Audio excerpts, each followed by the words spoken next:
باش نكونوا واضحين وقالوها الاخوان وكروها، راه ما كاينش مزايدات، راه ما كاين غير الله الوطن الملك. واللي يصحابوا بانه غادي يجي ويبدا يدير القذف ويبدا يسب في المؤسسات وداك الشيء، راه ما عندوش بلاصتو في البلاد.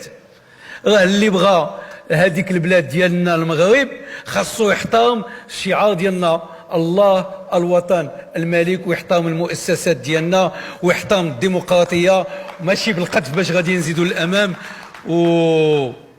وسمحوا لي ماشي فقط العدل اللي غادي يخص يدير العدل ولا لا جوستيس اللي كدير خدمتها لان واحد سب ولا هذا. المغاربه خصهم يديروا خدمتهم. المغاربه اللي ناقصه التربيه خصنا نعاودوا ليه التربيه ديالو. ما يمكنش عندنا وحده وراء صاحب جلاله